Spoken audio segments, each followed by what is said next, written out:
is a press conference regarding Senate Joint Resolution 94, which proposes a constitutional amendment that will ban anti-discrimination programs in our state. My name is Dora Drake, and I have the honor of representing the 4th Senate District in the Milwaukee area, but also serve as the Legislative Black Caucus for our state. For over a decade, legislative Republicans have had the opportunity to expand economic and educational opportunities for all Wisconsinites, yet they chose not to. Instead, they chose to prioritize tax breaks and resources for the wealthiest individuals and corporations. Now, as many Wisconsinites are struggling more than ever, they are trying to avoid accountability by blaming Black, brown, women, and other minority Wisconsinites for their failure by misleading you on the November general election ballot. The state and many local communities here have historically been bipartisan programs and guardrails that are designed to support different communities around the state that need help. Legislative Republicans are attempting to eliminate them by claiming that they provide preferential treatment based on race, sex, ethnicity, or national origin, and a misleading ballot question when a majority of these programs help their constituents. A recent DEI report released by Representative Shay Sortwell highlights all of the spending that mentions things related to DEI. And if you don't know, that's diversity, equity, and inclusion. After a review, the vast majority of states' resources shown that they went to low socioeconomic communities who are also white. Adams County, for example, received nearly $1 million to support public health programs as well as their elderly and disabled communities. And to be clear, they didn't receive this money because of what they put on an application. They received it because their community needed the resources. Refusing to acknowledge or utilize data to help Wisconsinites in need is not just irresponsible, it's reckless and it's negligence. It doesn't matter if your community is majority white or Black. If you're struggling, our state should be helping. As of yesterday, the Legislative Fiscal Bureau projected a $2.5 billion surplus, which means there are many different things that we can do to help everyone right now. But instead, legislative Republicans have chosen to manufacture discrimination to hide their neglect for all Wisconsinites. This constitutional amendment is dangerous because it eliminates programs that prevent discrimination, uplift the merit of all Wisconsinites, and limits our ability to govern based on the data that is presented to us. This morning, you're going to hear from members of our community and leaders on how this resolution, if passed, could affect you and our ability to make Wisconsin a state that benefits everyone. I do want to thank Claiborne Benson for allowing us to use this space today, and at this time, I also want to bring up Assistant Minority Leader Representative Haywood. Well, thank you, Senator Drake. Good morning. Good morning. All right, we ain't got to do that twice. That was pretty good. Our legislature is in session for the next few weeks, and then we will adjourn for the remainder of the year. And right now, when you travel the state and you go door to door and you talk to folks, whether they are Democrats or Republicans, one thing you're hearing about is affordability and what that means for families in individual households. Right now, the legislature should be figuring out how do we ensure that our educational institutions have the resources they need to support and educate our young people. Making sure that we reduce the barriers to accessing homeownership and making sure that homes are more affordable. Making sure that folks have access to health care and make sure that health care is affordable. Make sure we're keeping our communities safe. This is what we should be focusing on. But instead, my Republican colleagues in Madison have decided to explore this constitutional amendment. Instead of Republicans taking accountability for the actions they've taken over the last 2 decades while they've been in the majority, or the inaction in some areas, they decide that they're going to blame people of color. They're going to blame women and programs and efforts to make sure that all individuals in our society are able to succeed and thrive around us. They will rather blame them. They will rather even try to fool the people into helping them make the blame be on people of color and women. So my ask to you all as you go out to vote this November, I need everybody to go vote, but go through the entire ballot. When you get to that last question on the ballot about this constitutional amendment, I need you to vote no for this hate-filled proposal and vote yes for protecting progress. Thank you. And with that, I will bring up, I gotta give you a good intro. This man is a historian, a legend, and a steward of this beautiful facility, but Mr. Claiborne Benton. Yes, sir, thank you. You're too kind, sir, thank you. I'd say that the denial of African-American funding coming to the African-American community goes back farther than a decade. I'd say even to the 1960s, I see records of the state legislature denying African-Americans or this community adequate funding when we're responsible for paying our funding. You can see their effort in form of voter ID. You could see it in police and assistance of police in schools. You could see it in funding other institutions. Similar with millions and millions, I'm talking about hundreds of millions of dollars. The governor asked us whether or not we needed funding, came to visit us. We showed him our facility and he put us in the budget and we were denied funding. And in fact, he would not, Representative Bourne would not even appear to hear my justification for funding. This has been 4 years. It's national news in which they're laughing at us on requesting funding. And so this is hurtful. We serve not only African Americans, we serve Europeans. I currently have a project with South Milwaukee doing a concert on Professor J. Howard Offord. The school has come here. We're taking artifacts to the schools. There's going to be a big concert. Students in South Milwaukee are wanting to learn about African American history, and that's what we're here for. We serve the entire community regardless of their needs, and so that's what we're about, is serving the entire community, and these state fundings should represent that. And so I yield my comments. Thank you. We have the next person, UGO. Sorry. Thank you. I've been called worse. Thank you. Good morning. Good morning. Ugo Wabarocha, I'm proud to be the president of the National Association of Minority Contractors Wisconsin chapter. And as a native Milwaukeean, I'm proud of Milwaukee, proud of the state of Wisconsin, and proud of what we've done as local businesses, small businesses, qualified local small businesses, as we work with our partners across the state, across the country, to increase visibility, increase access to opportunities for our local, small, and diverse-owned businesses. And let's make no mistake about it, our businesses, our small businesses, we're the job creators. We create the workforce development. And with that being said, as proud as I am of Milwaukee, we also know that historically, the disparities in the city of Milwaukee, state of Wisconsin, home ownership, businesses, wealth, for not only ethnicities, but also women, have been one of the greatest in the nation. So when we look at what these programs do, they increase visibility, they increase access, they increase opportunities, and they increase the opportunities for us to create businesses throughout our state. And with this being said, we obviously don't want to go backwards. We want to continue to move forward.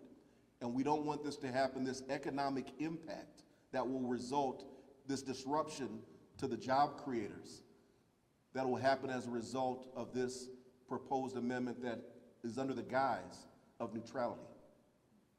But I want to thank you for your time. I want to thank the senator for her leadership, and I want to thank all of our colleagues here. Thank you. And I am honored to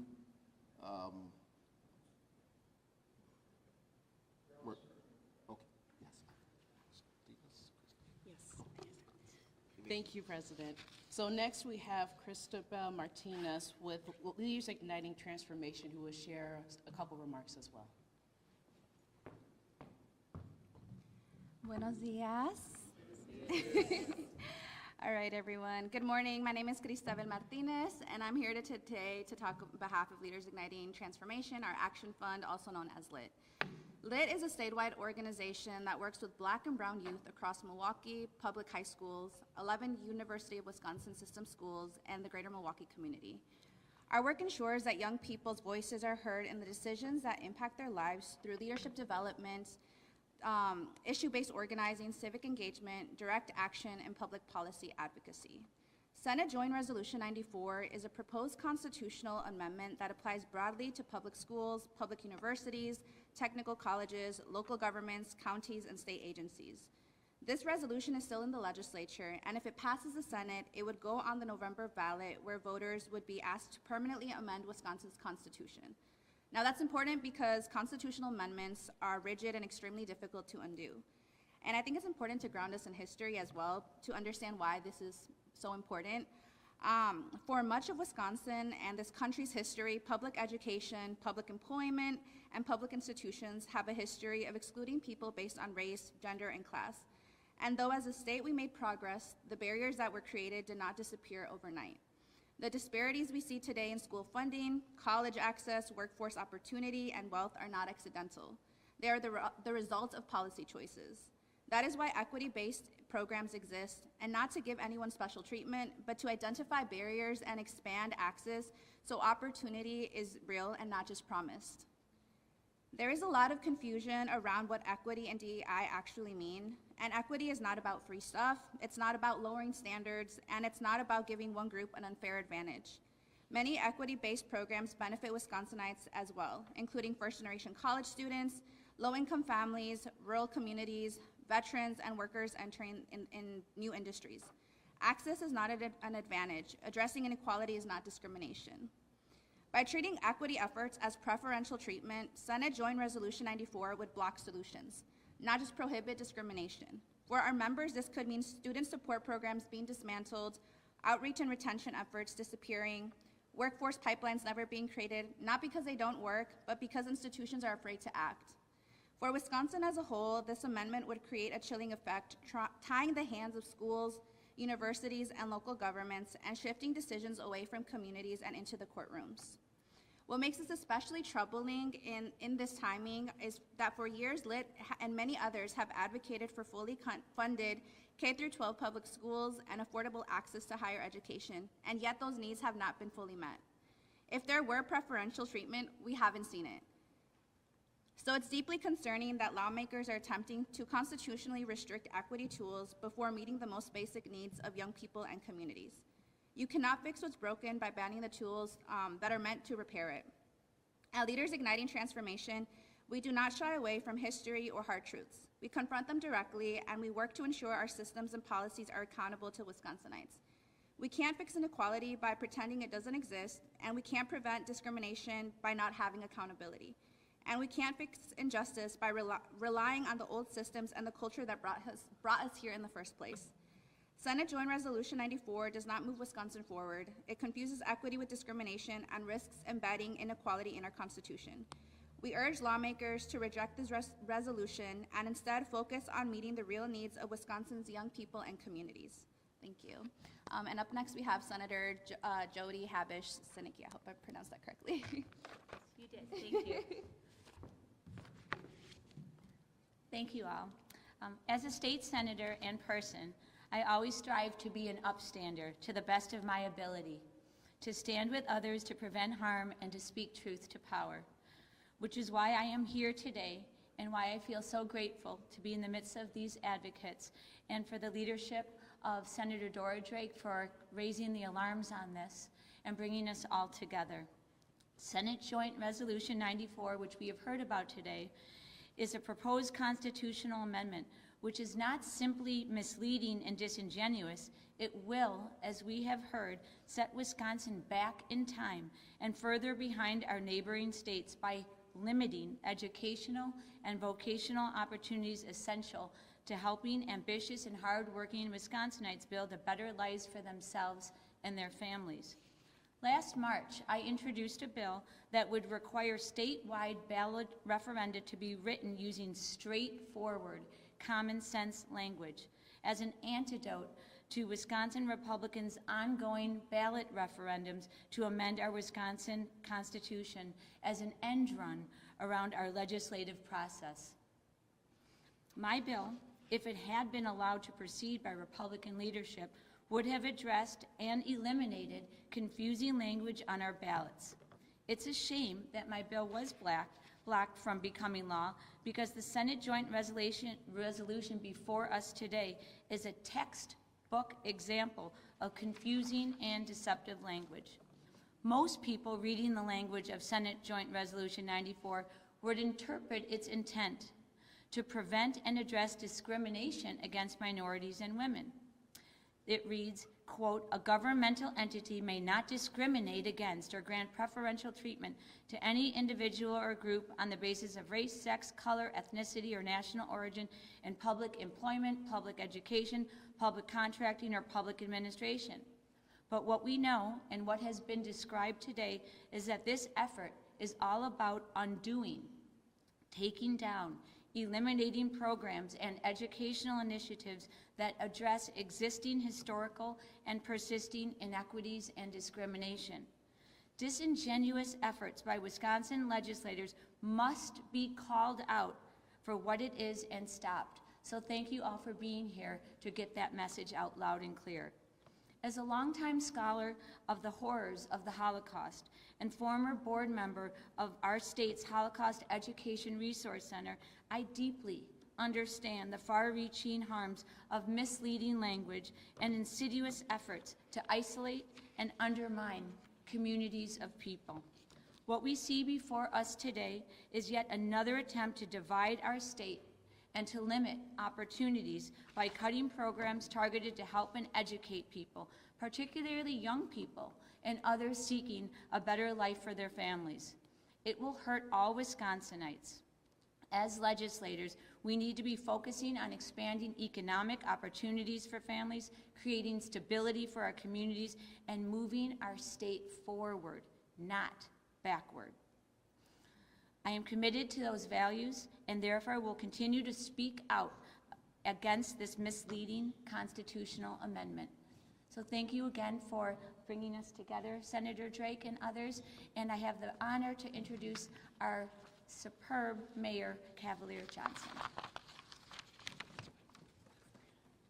Thank you. Thank you. I'm right behind you. Right behind you. Well, good morning, everybody, and thank you so much for being here. Senator Jody Haver-Seneca, I want to thank you for that introduction. I also would like to thank Senator Dora Drake for calling attention to this, Claiborne Benson for hosting us here today. I also want to thank Alderwoman Andrea Pratt, as well as Alderman Mark Chambers from the City of Milwaukee County Council for joining us here today. Again, for Senator Drake, thanks so much for bringing us together to discuss what, unfortunately, is the latest attempt in the state of Wisconsin to sow division. As many of you know, the Senate Joint Resolution and Assembly Joint Resolution prohibit governmental entities in the state from discriminating against or granting preferential treatment to any individual, group on the basis of race, sex, color, ethnicity, or national origin in public employment, public education, public contracting, or public administration. And if approved by the 2025 legislature and ratified by voters this November, the proposal would amend our state's constitution. And as was mentioned before, constitutional amendments should not be used as a workaround when lawmakers refuse to decide to not engage with individuals in the public, when they refuse to listen to experts, when they have remarks on issues as important as this, or to defend proposals through the regular legislative process. Now, I've got some really good news to share today, and that news is this, and it probably won't come as a surprise to many of the people who are standing behind me and many of the people on the other sides of those cameras. And that news is that the City of Milwaukee provides critical programs and services to all people, to every person. And none of our programs or services are discriminatory. So that currently exists in the City of Milwaukee today. We comply with state law, we comply with federal law, we always have, and we always will. And as mayor of a minority city, I know firsthand that when every resident has the tools and every resident has the resources at their disposal to succeed, the entire community is stronger. It's like the old saying, right? When we lift the tide for everybody, then everybody rises. That's exactly what we do in the City of Milwaukee. I see the strength, I see the resilience, I see the talent in this city each and every single day. And I'm proud to lead an administration that provides services that meet people where they are, but not only meets people where they are, works to help historically underserved neighborhoods, underserved residents, and small businesses as they continue to move forward, supporting our economy and neighborhoods on the ground in our community. But unfortunately, though, this joint resolution isn't about improving government services or protecting civil rights of the people who call Milwaukee or the state of Wisconsin home. It's essentially political theater designed to create confusion and sow further division in our state. Things we desperately don't need, especially in the times that we're living right now. All of us are seeing what's happening not terribly far away from us in Minneapolis today. We don't need further division in this state, in this city, or anywhere in this country. So I'm simply here to say that I won't accept that. I know that the people who are behind me here today, they will not accept that either. So I'll continue to use my voice and make it clear that Milwaukee's strength, and not even just Milwaukee's strength, but the strength of the state of Wisconsin, is rooted in our diversity. It's rooted in our shared values, which my administration will continue to protect every single day, each and every single day. And I know that our county executive feels the exact same way. And so with that, I'm going to pass the mic to our Milwaukee County executive, David Crowley. First and foremost, thank you for that introduction, Mayor Johnson. And I think I want to be clear before I get into my remarks that this is the division and the distractions that some elected officials would rather focus on than focus on the issues that are at hand. This is not helping to lower costs for any working family in the state of Wisconsin. This is not helping the education of kids in the state of Wisconsin, nor is this helping to lower prices related to housing, related to utilities, related to things that people need every single day. And so I want to say thank you not only to Senator Drake, to Senator Haber-Sinekin, the Assistant Minority Leader Haywood for bringing and talking to highlight the consequences of the proposed constitutional amendment. Here in Milwaukee County, we are working to advance our vision of becoming the healthiest county in the state of Wisconsin. We're not just focused on race, we're focused on equity in all measurable areas. And it's clear to me that some people, including Republicans in the Wisconsin state legislature, have developed a misunderstanding of what equity really means. Here at Milwaukee County, we are committed to serving all residents and providing opportunities for businesses throughout the entire community, because at the end of the day, equity-based efforts are imperative to the work that we do. It's how we utilize the data to target resources, to target programs and investments most effectively to provide the support where it's most needed. But we also believe that data-driven, equity-based policies that benefit everyone, not just those who have been harmed by systemic oppression. I often say a rising tide lifts all boats. And I believe combating disparities help improve systems for everyone to ensure that the people receiving this care and the services that we provide, that they not only feel seen, but they feel represented and safe. And so whether we're talking about making sure that public transit is available in every corner of Milwaukee County, or we're working with trusted community organizations to combat health disparities and help to save more lives, or to ensure that access to job opportunities for workers or expanding access for affordable housing for residents. When outcomes improve for historically marginalized communities and individuals, that means that fewer people will require our services and our support, which means that we are literally saving taxpayer dollars, which also allows our resources to have a much greater impact. And so if the goal is for us, which it should always be, it's to make government more efficient and more effective, I can't think of a better way than targeting our resources where they're needed most. And I'm not just saying that. We actually have a history and a track record of this effective work. And in expanding our scope, my administration, we renamed our Office of African American Affairs into the Office of Equity to intentionally broaden the county's efforts to help ensure that we are lifting up more people. And I want to repeat that. We want to lift up more people, not fewer people. And we can accomplish that by meeting the needs of everyone across our county, across our state. We're talking about our older adults, about veterans, people with disabilities, and individuals of all races, genders, and religions. This proposed constitutional amendment threatens these efforts and would put Milwaukee County programs and our services at risk that are helping people every single day get ahead, helping them to not only have a seat at the table, but lending their voices to their own success. And so my message is simple today. Our work cannot and will not stop. We must continue to support our most vulnerable populations, and I'm committed to doing just that. My administration will remain laser focused on doing right by the families and children right here in our own backyard. Because when we have the ability to direct investments in services where they're needed most, we have the opportunity to build a much stronger and brighter Wisconsin that working families deserve to live in. And so again, I want to say thank you. Please vote no if this does hit your ballot, because it's going to take all of us coming together to make sure that we're focusing on the issues for all of us to get ahead. And with that, I would like to bring back to the podium Senator Dora Drake.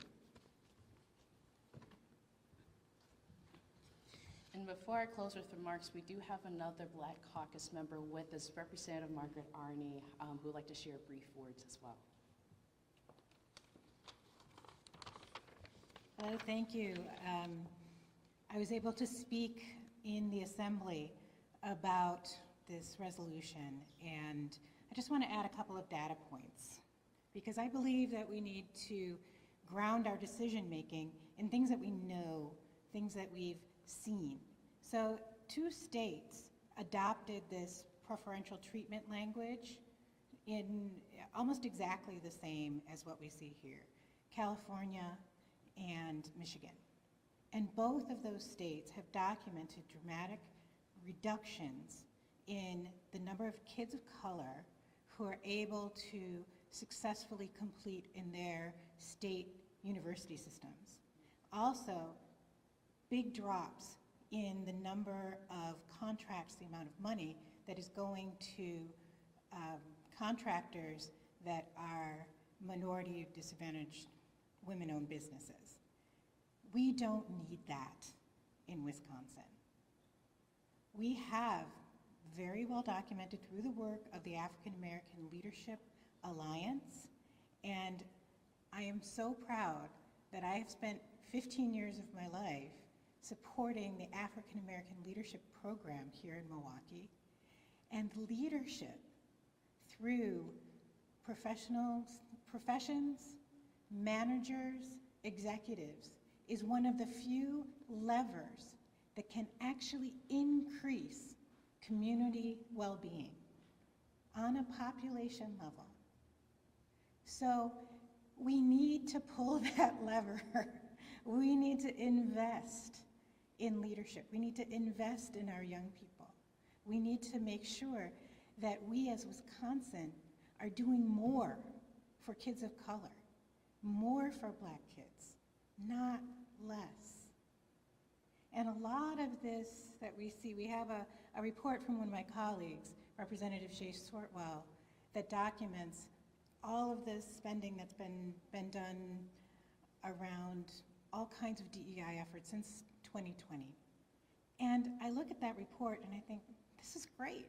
This is an example of how we as Wisconsin are trying to respond to the needs of all of our people, to lift everyone up.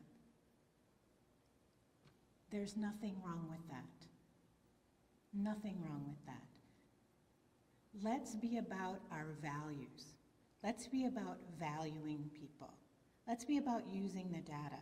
The Well-Being Index that was commissioned by the African American Leadership Alliance and done by UW Milwaukee Center for Economic Development documented that Milwaukee is dead last among 50 U.S. cities in indicators of community well-being for the African American community. Dead last of 50. We are not okay over here in Wisconsin. The only way this preferential treatment language works is if you think everything's fine and then somebody's going to get a little bump. Well, they shouldn't. Things are not that way. So let's deal with reality and let's do better. Vote no on this constitutional amendment. It matters. Thank you.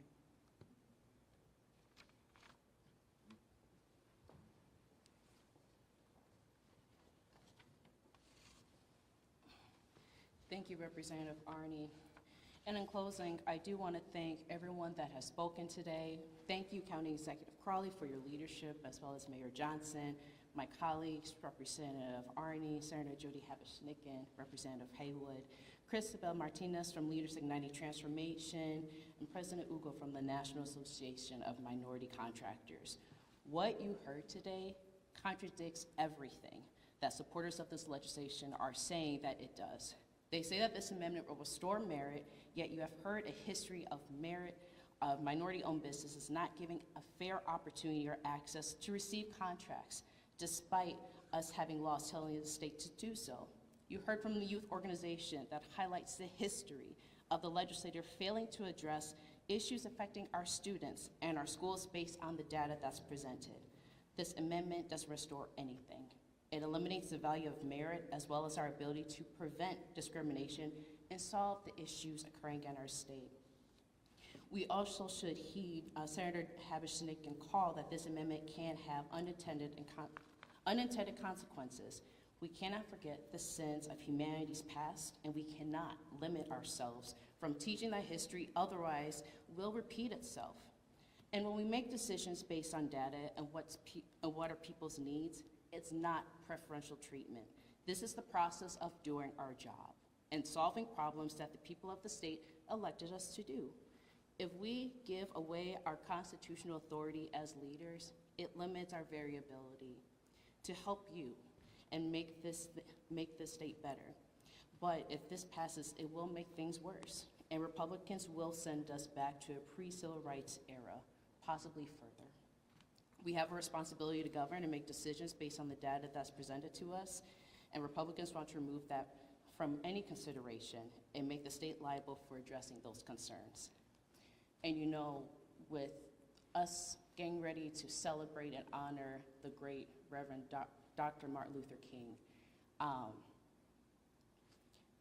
we have colleagues, Republican colleagues, that continue to misquote his legacy. And let's be frank, Dr. Martin Luther King pushed for racial and economic justice. He called out the systematic issues in power, and he was not liked when he was with us. He was a pioneer of his time. And I think what really sums it up is this. He stated that darkness cannot drive out darkness. Only light can do that. Hate cannot drive out hate. Only love can do that. This resolution shows no love for all the people of the state. It only furthers hate and division in our state. And with that, again, thank you all for coming today, and at this point, we'll take questions. I know the idea is to say no to this referendum, but how differently could it be written for everyday voters to understand? I think it would have to exactly state that in pushing this legislation, then this is just, there's a further process that goes with that, but they should state all the programs that would be eliminated. We know that the supplier diversity program in our state would be eliminated if this were to pass. So there needs to be clear definitions of what this would actually do.